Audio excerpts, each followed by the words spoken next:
दोस्तों, एनालिसिस शुरू करने से पहले मैं आपका ध्यान लेके जाना चाहूँगा एक ट्विटर हैंडल पे, और क्या उन्होंने लिखा है। ये इसीलिए ज़रूरी है क्योंकि आने वाले दिनों में मार्केट्स कैसे कर सकती हैं, क्या कर सकती हैं, और क्या इसके बाद और तेज़ी अभी बची है तो कहाँ तक जा सकती है मार्केट। तो ये सारे पैरामीटर्स हैं जिस पे आपको अभी ध्यान रखना चाहिए। 16,000 का लेवल जिस पे काफ़ी दिनों से बात हो रही थी, चर्चा हो रही थी, लेकिन 15,930 यही लेवल अपने आप में काटना अभी काफ़ी मुश्किल हो रहा है। बार बार इस पॉइंट से मार्केट नीचे आई है 15,650 700 के लेवल पे, फिर यहाँ से ऊपर आती है, और तकरीबन 2 महीने हो गए हैं इस सारी रेंज को मार्केट जो है घूमते हुए, इस सारी रेंज में घूम रही है। अब दोस्तों, सेम सिचुएशन थी फरवरी 2020 में, जब मार्केट ने 12,400 का निफ्टी ने पीक लगाया था, और 12,400 के बाद ये 2-3 महीने इसी लेवल पे घूमती रही, और उसके बाद जो है मार्केट में एक वर्टिकल क्रैश आया जो मार्केट को 7,500 तक ले गई। हालांकि इसके लिए कोविड को जिम्मेवार ठहराया गया, जिस हिसाब से केस बढ़ रहे थे, लेकिन इस सारी चीज़ में हुआ क्या, जो बड़े प्लेयर थे जिनके पास पैसा था, अगर आप मेरे साथ जुड़े हो तो मैंने तब बताया भी था, समझाने की कोशिश भी की थी कि बड़े प्लेयर्स ने पैसे से पैसा बनाना होता है, पैसा वो ज़्यादा देर तक अपने पास नहीं रख सकते। तो जितनी स्पीड से उन्होंने पैसा मार्केट से विड्रा किया था, उतनी ही स्पीड में उन्होंने पैसा मार्केट में वापस इन्वेस्ट किया। जो छोटे छोटे स्टॉक थे, जो पेनी स्टॉक्स थे, जो जिनको कोई पूछता नहीं था, वो स्टॉक्स थे फार्मा, जो तकरीबन 10 साल तक नहीं चला, उस स्टॉक्स को मतलब जो भी उनको नज़र में आया वो सारे स्टॉक्स उन्होंने उठाए, और पिछले 1 साल में मैक्सिमम स्टॉक्स ने बहुत अच्छा रिटर्न दिया है। और पिछले कुछ महीनों से मिड कैप स्मॉल कैप्स ने जो रैली दिखाई है, इससे ये प्रतीत होता है, ये जाहिर होता है कि बड़े प्लेयर्स का जो पर्पज़ था मार्केट को फॉल दे के और उसके बाद आस्ता आस्ता राइज दे के जितना रिटर्न वो चाहते थे वो उन्होंने ले लिया है, और अब वो कोशिश कर रहे हैं अपना माल हायर लेवल्स पे रिटेलर को देने के लिए। और यही काम आपने देखा है कि सबसे ज़्यादा जो मार्केट पे बुलिश है, वो भी आदमी जो खाली पान की दुकान करता था, वो भी अब स्टॉक मार्केट की चर्चा कर रहा है और अपनी इन्वेस्टमेंट जो है यहाँ पे करना चाहता है। लेकिन इन सारी चीज़ के बीच में आपको देखना चाहिए कि अंतर्राष्ट्रीय मार्केट पे बड़े बड़े निवेशकों की सोच क्या है। तो ये अल्फा ट्रेंड्स के ब्रेनर हैं, इनके मुताबिक the market is extended means सिर्फ आगे बढ़ रही है, ब्रेड्थ इज बैड, मार्केट ऊपर जा रही है, बट जो ओवरऑल मार्केट ब्रेड्थ है वो खराब नज़र आ रही है। That does not mean we are about to suffer a large decline, but anything is possible. तो these are the words that you should focused on, जहाँ पे आपको अपनी जो है वो ध्यान रखना चाहिए कि मार्केट में कुछ भी हो सकता है। ये कुछ क्या हो सकता है कि क्या एक बड़ा डिक्लाइन आ सकता है, क्या ये छोटा डिक्लाइन होगा, क्या होगा, क्योंकि जितने एनालिस्ट हैं, जितने टीवी वाले हैं, जितने ट्विटर वाले हैं, वो सब अभी 16,000 17,000 18,000 की बात कर रहे हैं। तो बिटकॉइन का भी जब तकरीबन $60,000 क्रॉस हुआ था, एक लेवल मैंने ट्विटर पे दिया था, अगर ये क्रॉस होगा तो वो मार्केट ऊपर जाएगी, नहीं हुआ तो एक वर्टिकल क्रैश आएगा जो इसको 30-32 हज़ार के लेवल पे ले आएगा। और अभी बिटकॉइन उसी लेवल पे कामकाज कर रहा है, मतलब अपने हाई से तकरीबन 50% डाउन है, और काफ़ी आल्ट कॉइन्स हैं जो काफ़ी नीचे तक आ गए हैं। अब सेकेंड थिंग ये तो हो गई, और उसके बाद मैंने एक वीडियो और पोस्ट किया था, तो उसमें मैंने ये समझाने की कोशिश की थी कि कैसे अगर 7 दिनों के अंदर अंदर बिटकॉइन ने 42,000 का लेवल दोबारा क्रॉस नहीं किया तो ये बहुत मुश्किल हो जाएगा इसके लिए वापस ऊपर जाना। तो 3 महीने थे, जो भी दोस्त मेरे क्रिप्टो में ट्रेडिंग कर रहे हैं उन्होंने देखा कि काफ़ी दिक्कत हो रही है अभी मार्केट को ऊपर जाते हुए, क्रिप्टो मार्केट को। क्यों? बड़े प्लेयर्स ने वहाँ पर क्या हुआ, पैसा जो है विड्रा किया और नए पैसे को वो नीचे लेवल पर इन्वेस्ट करना चाहते हैं। और यही हाल स्टॉक मार्केट की में भी है कि आपको 6,000 के लेवल पे जो है बजाज फाइनेंस में बड़ा प्लेयर, बड़ा इन्वेस्टर इन्वेस्टमेंट करते हुए नहीं नज़र आएगा। तो वो क्या करेगा, वो कोशिश करेगा जब भी उसकी प्लानिंग होगी इन्वेस्टमेंट करने की, वो जो नीचे मार्केट को लाएगा ताकि वो इन्वेस्टमेंट कर सके। और जिस रेट पे अब रिटेलर कुछ भी लेना चाहता है तो वो जो है एक वरीसम सिचुएशन है। यही सिचुएशन जो थी ये इंटरनेशनल मार्केट की तब थी जब मार्केट में क्रैश आया, यही प्लेयर्स की सोचना था, और उसके बाद जो है मार्केट काफ़ी तेज़ी से नीचे आई थी। अब आगे क्या ही लिखते हैं, it means the conditions for low risk long is not ideal, don't be in a hurry to buy the dip in high flyers, let them settle down on shorter time frame, कि एक dip आनी चाहिए और इसको settle होने देना चाहिए। तो यहाँ पे आगे किसी ने ये सवाल भी पूछा है, so don't buy the dip yet but do not sell the dip either just yet, correct. तो यहाँ पे इन्होंने बताया, I am not here to tell you what to do with your money, this is something very important. And ये एक चीज़ है जो बड़े प्लेयर्स की खासियत होती है कि आपके पैसे को आपने बचाना है, इन्वेस्ट करना है, ये लुटाना है, ये आपका डिस्क्रिप्शन है, आपकी मर्जी है। इसीलिए जो है एक डिस्क्लेमर जो है ये सारे दे देते हैं। It is a sort of disclaimer कि ये बता रहे हैं कि आपने अपने पैसे के साथ क्या करना है, ये आपकी मर्जी है। लेकिन साथ ही इन्होंने एक चेतावनी भी दी है। वो चेतावनी क्या है? वो चेतावनी है, I have been stopped out of almost all longs, कि मैं सभी लॉन्ग से बाहर हो गया हूँ। हैव इनिशिएटेड सम शॉर्ट्स, इस पे आपको ध्यान देना चाहिए। जब बड़ा प्लेयर शॉर्ट में बैठना शुरू करता है तो इसका मतलब वो मार्केट में कुछ वो देख रहा होता है, उसको वो कुछ समझ आ रही होती है जो मुझे आपको नहीं समझ आ रही होती। और आगे उन्होंने लिखा है, and not looking to make new long for no, इसीलिए मैं अभी जो है वो नया कोई लॉन्ग ट्रेड नहीं ले रहा। तो आपको भी जो है अगर आपने लॉन्ग ट्रेड पे बैठना है, काम करना है, तो आपको क्या करना चाहिए, आपको देखना चाहिए, समझना चाहिए, और कोई भी लॉन्ग पोजीशन बनाने से पहले आपको 1000 बार दिमाग में सोचना चाहिए कहीं आप ट्रैप तो नहीं होने वाले। क्योंकि यही हालत जो आप आगे डाटा में देखोगे, समझोगे कि रिटेलर्स किस तरह से जो है ये मार्केट को फ्राइडे को बाय करके गए हैं, और इन्होंने मार्केट को बाय किया, मार्केट में लॉन्ग क्रिएट किए, और बड़े प्लेयर्स जो है वो पुट खरीदते हुए नजर आए। अब क्या था कि अगर वो थर्सडे तक उनको मार्केट लॉन्ग नज़र आ रही थी, वो मार्केट में इंडेक्स भी खरीद रहे थे, अचानक फ्राइडे को उनका माइंड चेंज हो गया और साथ में वर्ल्ड मार्केट भी जो है वो नेगेटिव हो गई। डो यूरोपियन मार्केट, सारी मार्केट जो है वो लाल निशान में बंद हुई। अब कई लोगों की नींद भी उड़ गई होगी ये देख के, या उनके 2 दिन खराब हो गए होंगे ये देख के कि यार हम तो लॉन्ग लेके गए हैं और ये क्या हो गया, मार्केट जो है वो तो नीचे आ गई। तो इसीलिए ये एक छोटा सा एनालिसिस था, बड़े प्लेयर्स की सोच को देखते हुए मैंने अपना दायित्व समझा कि आपको समझाने की कोशिश करूं कि अब आपको आने वाले दिनों में क्या करना चाहिए। इसीलिए अगर आप थोड़े दिन आराम से बैठो, अगर ट्रेंड नहीं समझ आ रहा, वो सबसे अच्छा होगा एज़ कम्पेयर टू ये देखने के कि आपको इन्वेस्टमेंट करनी है या नहीं करनी। तो दोस्तों मेरा ट्विटर हैंडल है मार्केट्स विद एसबी, आप इस ट्विटर हैंडल को फॉलो कर सकते हो। और कुछ भी मेरे को समझ में आता है, या जो डाटा की लेटेस्ट शीट जो हम शाम को देखते हैं जिससे एनालिसिस करते हैं, वो भी मैं यहाँ पे पोस्ट करता हूँ। तो उम्मीद है कि आपको इन सारी चीज़ों से ज़रूर मदद मिलेगी। अब चलते हैं दोस्तों एनालिसिस पे, देखने की कोशिश करते हैं कि मार्केट कैसे कामकाज कर सकती है। लेकिन उससे पहले disclaimer, video education learning purpose के लिए है, मेरी तरफ से कोई बाय सेल का रिकमेंडेशन नहीं है। कुछ भी खरीदने बेचने से पहले अपने फाइनेंशियल एडवाइज़र की मदद ले लीजिएगा, क्योंकि आपको होने वाले प्रॉफिट लॉस के लिए मैं या मेरा चैनल किसी भी तरह से जिम्मेवार नहीं है।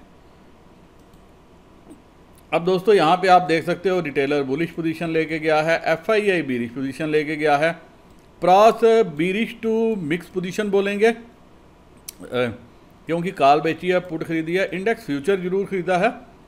ये किसी स्ट्रेटजी के तहत खरीदा होगा ताकि ये मार्केट को अगर नीचे पुश करना हो तो इनके पास वो रूम रहना चाहिए।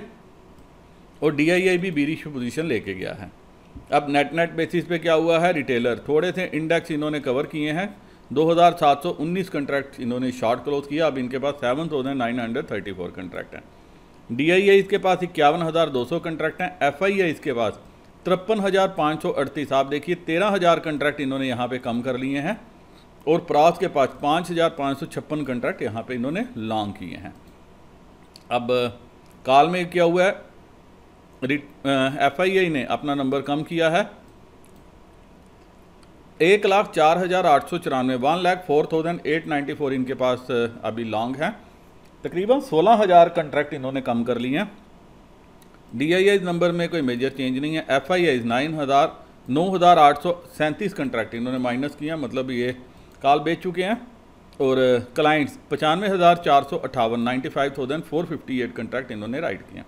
यहाँ से दोस्तों आपको समझ में आएगा तकरीबन 4,26,000 ऑलमोस्ट 5 लाख कंट्रैक्ट खरीदे और सामने से तकरीबन 4 लाख कंट्रैक्ट बेचे। मतलब फ्राइडे के सेशन में क्लियर कट हमारे रिटेलर, ये तेज़ी का व्यू था इनका, इसीलिए तेज़ी कर रहे थे। आपने देखा कि मार्केट ऊपर जाने में रिलक्टेंट हो रही थी, ऊपर नहीं जा रही थी, क्योंकि जैसे ही नीचे आती थी रिटेलर कॉल में लॉन्ग हो जाता था।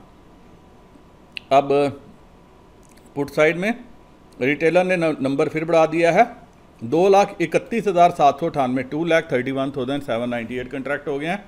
DIIs 36,570 contract. FIIs ने पुट में नंबर बढ़ाया है, अब इनके पास 1,78,520 1,78,520 कंट्रैक्ट हैं और प्रॉस के पास 16,707 कंट्रैक्ट हैं जो ये लेके गया। स्टॉक फ्यूचर में हालांकि थोड़ा सा यहाँ नंबर बढ़ के आया है, 1,603 कंट्रैक्ट जो हैं अब FII के पास लॉन्ग है। प्रॉस के पास 1,82,000 कंट्रैक्ट हैं। DIIs के पास तकरीबन 11,70,000 के लगभग कंट्रैक्ट शॉर्ट हैं और 9,84,000 कंट्रैक्ट यहाँ पे भी रिटेलर लॉन्ग है। तो आप देखिए कि ये एक फिगर है जिससे पता लगता है कि रिटेलर बुलिश है। और बुलिश आपको यहाँ से भी पता लगेगा ये पीछे अभी 2 IPO आए थे, 2,000 करोड़ के IPO थे, तकरीबन 2 लाख करोड़ की इन्वेस्टमेंट जो है वो रिटेलर ने उसमें करने की कोशिश की। अभी जोमेटो का IPO आया है, मतलब 9,000 से लेके 10,000 करोड़ का IPO है और इन्वेस्टमेंट देखो कि कितनी कमिटमेंट है रिटेलर्स की। रिटेल पोर्शन जो है वो तकरीबन 50 टाइम्स के ऊपर जो है सब्सक्राइब हुआ है, मतलब 10,000 करोड़ के सामने से 5 लाख करोड़ की जो है इन्वेस्टमेंट कमिट हो रही है। तो यही बात गवर्नमेंट को भी समझ में है, इसीलिए गवर्नमेंट भी चाहती है कि लोगों को क्या राहत दें क्या ना दें, क्योंकि लोगों के पास पैसा ही बहुत है। अगर वो मार्केट में इतना पैसा इन्वेस्ट कर रहे हैं, हर वीकली बेसिस पे लाखों करोड़ रुपया जो है वो ऑप्शंस में अपना मिट्टी कर रहे हैं, इसका मतलब पैसे की कमी मार्केट में कहीं भी नहीं है। लेकिन ये सिर्फ इंडियन मेंटालिटी है कि वह इन्वेस्टमेंट को समझता है कि ओवरनाइट व्यू, ओवरनाइट कैरी करे तो वो उसके लिए इन्वेस्टमेंट हो जाती है। और शॉर्ट टर्म व्यू वो क्या है कि मैं सुबह खरीदूं और दोपहर को बेच लूं, यही मेरी जो है शॉर्ट टर्म व्यू है इन्वेस्टमेंट। तो दोस्तों पैसा मार्केट में ऐसे नहीं बनता, इसके लिए आपको प्रॉपर प्लानिंग प्रॉपर स्ट्रेटजी जो है वो करनी चाहिए। आप चलते हैं बाकी पैरामीटर्स के ऊपर और देखने की कोशिश करते हैं कि कल मार्केट की दिशा दशा क्या रह सकती है। अब दोस्तों यहाँ पे आप देख सकते हैं कि FII ने 466 करोड़ की सेलिंग की है, हालांकि DII ने बाइंग की है 666 करोड़ की। तो 200 करोड़ की सेलिंग जो है वो रिटेलर्स ने भी की है। अब आप देखिए वर्ल्ड मार्केट की फ्राइडे को क्लोजिंग कैसे हुई है। US मार्केट्स अच्छी खासी नीचे बंद हुई हैं, 35,000 के ऊपर भी निकला था मार्केट ऑल टाइम हाई के ऊपर, लेकिन उसके बाद जो है ये स्लिप हो गई, तकरीबन 1% डे लो पे जो है US मार्केट की क्लोजिंग हुई है, किसी की भी देख लो। वही हाल जो है यूरोपियन मार्केट का भी है और यही हाल बाकी वर्ल्ड मार्केट का भी है। और SGX निफ्टी भी जो है वो तकरीबन 101 पॉइंट नीचे जो है वो ट्रेड करती हुई बंद हुई है। अब देखते हैं कि कल ओपनिंग कैसे होती है। अगर फ्लैट ओपनिंग मिलती है तो एक बार के लिए जो है मार्केट को शॉर्ट किया जा सकता है। वहीं बैंक निफ्टी की क्लोजिंग हुई है 35,751 के लेवल पे, 35,751 के लेवल पे। तो मैं सीधा 35,000 के लेवल पे चलूँगा, 35,700 यहाँ पे हुई है क्लोजिंग। तो दोस्तों यहाँ पे आप देखोगे 15,000 कंट्रैक्ट हैं, इवन 35,500 पे 33,000 कंट्रैक्ट जुड़े हैं। इसका मतलब ये इन द मनी कॉल भी जो है रिटेलर लेके गया है और कॉल जितनी भी ऐड हुई है ये कहीं ना कहीं रिटेलर्स की कारस्तानी है।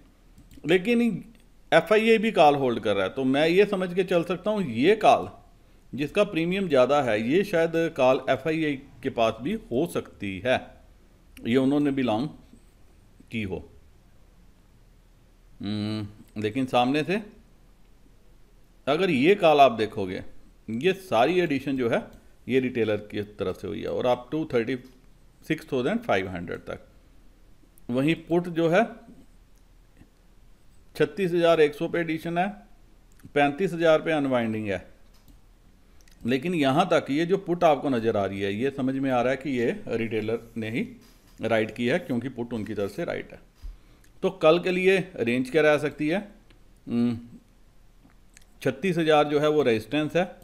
अगर आपको गैप अप मिल जाता है या फ्लैट भी ओपनिंग होती है, तो एक बार के लिए आप जो है पुट खरीद के चल सकते हो, ये देख के कि बड़े प्लेयर्स जो है वो पुट कैरी करके गए हैं, और 35,800 की पुट भी उनके पास है। अब देखा जाए तो 35,800 पे ही रेजिस्टेंस है, 35,900, 36,000 हर लेवल पे यहाँ रेजिस्टेंस है। तो सपोर्ट कहाँ पे है? क्या 35,500 पे सपोर्ट है?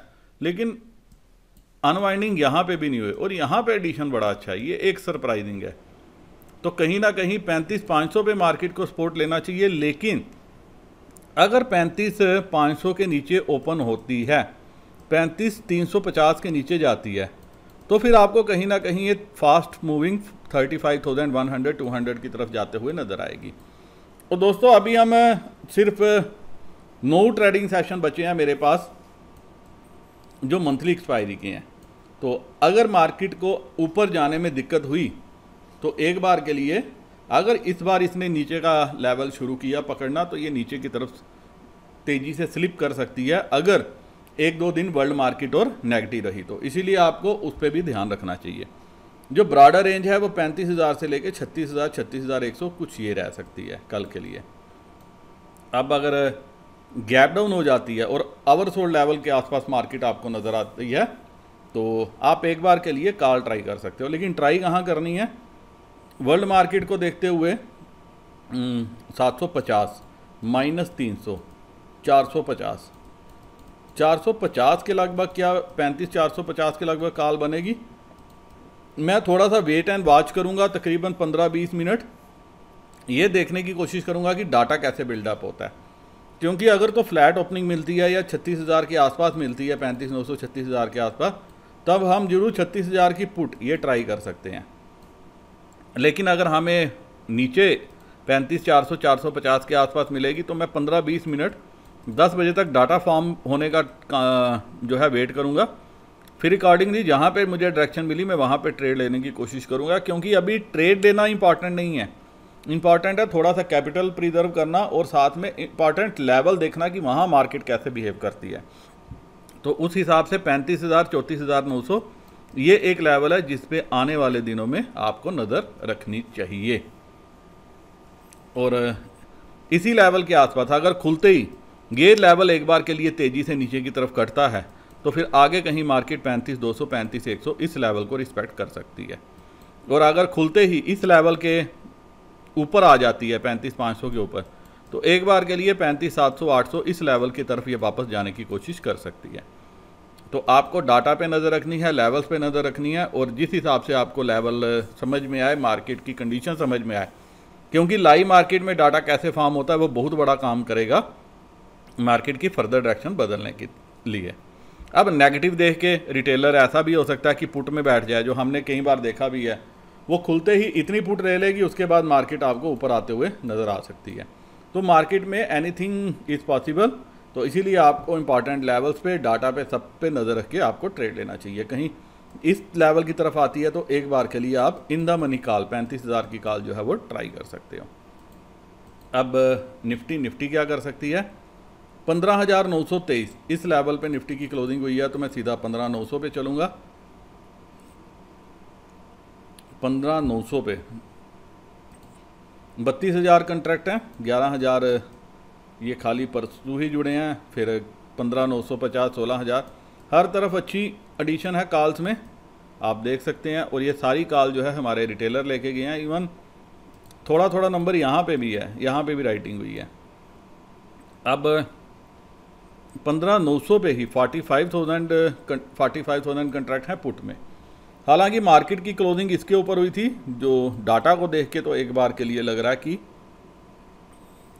पॉसिबल थी, क्योंकि यहाँ 32,000 कंट्रैक्ट थे, यहाँ 45,000। लेकिन ये जो राइटिंग हुई है 16,000 पे, 15,950, 15,000 पे, ये कहीं ना कहीं रिटेलर की तरफ से हुई नज़र आती है, क्योंकि पुट राइटिंग वही अच्छी खासी करके गया है। और यहाँ नहीं, 15,700 पे भी अच्छी पुट ऐड हुई है, 15,650 पे भी ऐड हुई है। इवन 15,800 पे 40,000 कंट्रैक्ट हैं, यहाँ 8,000 कंट्रैक्ट हैं। ठीक, राइट। अब दोस्तों यहाँ पे क्या लेवल रह सकता है? वैसे तो आप देखो 15,900 ही अपने आप में जो है ये रेजिस्टेंस आपको 16,000 पे है, लेकिन अगर ये ओपन हुई तो सपोर्ट 15,900 पे था, लेकिन अगर इसके नीचे ओपन हुई है 15,880, 870 के नीचे ओपन होती है तो एक बार के लिए नीचे जाने की कोशिश करेगी। अगर गैप अप आपको छोटा मिलता है 40-50 पॉइंट का तो, लेकिन अगर आपको गैप अप बड़ा मिलता है तकरीबन 100 पॉइंट का, सॉरी गैप डाउन जो है 100 पॉइंट का मिल जाता है, तो ये कहीं ना कहीं ओपन होगी 15,800-820 के लेवल पे। उस केस में आप देखोगे कि यहाँ 15,900 पे फर्दर एडिशन हो जाएगी कॉल में, और साथ में इवन 15,800 पे भी एडिशन हो सकती है, जहाँ पे आपको अनवाइंडिंग नज़र आई है। तो उस केस में क्या होगा, यहाँ पे कहीं ना कहीं एक बार के लिए यहाँ पे मार्केट रुकनी चाहिए और यहाँ से 15,850 की तरफ आनी चाहिए, और अकॉर्डिंगली अगर डाटा फॉर्म हुआ अच्छा तो ये ऊपर भी आ सकती है, लेकिन अगर नेगेटिव डाटा फॉर्म हुआ तो ये 15,800 तोड़ के नीचे की तरफ भी जा सकती है। क्योंकि आप ये देखो कि ये तकरीबन 1 लाख कंट्रैक्ट बनेंगे, 40, 80, 85, 1 लाख से ऊपर कंट्रैक्ट, मतलब ये 75 लाख से 80 लाख शेयर हैं, और 80 लाख में अगर ये भी आप 15,000 कंट्रैक्ट जोड़ दोगे तो ये 1,20,000 शेयर हैं, तकरीबन 1 करोड़ शेयर। 1 करोड़ शेयर जो है ये अपने डेंजर के मार्क पे आ जाएंगे, और ये मार्केट को जो है 15,700, 750 की तरफ भी पुश कर सकते हैं। तो सब डिपेंड करता है मार्केट ओपन कैसे होती है और पहले 15 मिनट का एक्शन क्या रहता है। अब इतनी नेगेटिव मार्केट देख के अगर तो मुझे फ्लैट ओपनिंग मिल जाती है एक बार के लिए तो पुट लेने में मुझे फ़ायदा है, और अगर मुझे 100 पॉइंट का गैप डाउन ही मिलता है तो मैं एक बार के लिए ज़रूर 15,800 के आसपास जो है वो कॉल ट्राई करूँगा, ताकि उसमें मैं कुछ प्रॉफिट कमा सकूँ। और साथ में आपको नज़र किस पे रखनी है? साथ में नज़र रखनी है वर्ल्ड मार्केट, यूएस मार्केट पे भी, क्योंकि परसों एक न्यूज़ आई थी, तो उस न्यूज़ की वजह से कुछ डाटा हुआ था, कुछ इन्फ्लेशन के नंबर्स को देख के थोड़ा सा मार्केट ने जो है वो नेगेटिव असर दिया। तो ऐसा भी हो सकता है कि यूएस मार्केट 1-1.5 दिन नेगेटिव असर देते हैं और उसके बाद अगले दिन फिर पॉजिटिव जो है ओपन होते हैं और ऊपर की तरफ अपनी जर्नी स्टार्ट कर देते हैं। तो यूएस मार्केट के फ्यूचर्स पे आपको नज़र रखनी पड़ेगी। अगर ये कल ग्रीन में कामकाज करते हैं हमारी मार्केट ओपनिंग से पहले, और अगर एशियन मार्केट ज़्यादा नेगेटिव नहीं होती तो हमें एक फ्लैट ओपनिंग भी मिल सकती है, या माइनर सी गैप डाउन ओपनिंग मिलेंगी, क्योंकि अगर 15,880, 870, 880 के आसपास ओपनिंग मिली तो फिर मार्केट आपको वहीं से वापस टर्न लेती हुई ऊपर की तरफ आती हुई नज़र आ सकती है। तो सब डिपेंड करता है कि ओपनिंग कहाँ पे होती है, कितनी नीचे होती है, कितनी ऊपर होती है या फ्लैट होती है। इन सारी चीज़ों के ऊपर आपको जो है नज़र रखनी चाहिए। 80-100 पॉइंट का गैप डाउन मिल जाए तो फिर एक बार के लिए मैं तो कॉल लेने की चेष्टा करूँगा, और अगर फ्लैट ओपनिंग हो गई तो मैं वेट करूँगा फर्दर डाटा बिल्डअप के लिए, क्योंकि फ्लैट ओपनिंग में मेरे को ऐसा प्रतीत होता है कि फिर जो नेगेटिव हैं जो रिटेलर्स वो यहाँ पे अपनी कॉल बेच के पुट में बैठ जाएंगे और उसके बाद मार्केट को बड़े प्लेयर्स जो है वो ऊपर की तरफ खींच लेंगे। तो anything can be possible, so you have to wait for the market how data is being formed in the live market conditions. उम्मीद है दोस्तों इस एनालिसिस के बेसिस पे कल आपको ट्रेड लेने में कुछ सहायता मिले। फिर भी अगर आपको कोई क्वेश्चन है तो आप कमेंट सेक्शन में पूछ सकते हैं, मैं रिप्लाई देने की जरूर कोशिश करूँगा। मेरे वह दोस्त जो फर्स्ट टाइम वीडियो को देख रहे हैं, मार्केट्स विद एसबी इस टेलीग्राम चैनल पे जुड़ सकते हैं। और अगर आप एंजल ब्रोकिंग 5 पैसा अपस्टॉक या SAS ऑनलाइन जो नेस्ट की ट्रेडर सर्विस भी नेस्ट ट्रेडर सर्विस भी प्रोवाइड करता है, तो आप अपना अकाउंट ओपन कर सकते हैं। डिस्क्रिप्शन में मैंने लिंक दिया, लिंक को यूज़ कर लेना, और अगर अकाउंट ओपन किया तो एक बार मेरे साथ अपनी डिटेल्स भी जरूर शेयर कर लेना। इसी के साथ उम्मीद करता हूँ कि कल का आपका ट्रेडिंग सेशन काफ़ी बढ़िया से जाए, खूब आप ढेर सारा प्रॉफिट घर कमा के लेके जाओ। नमस्कार, जय हिंद।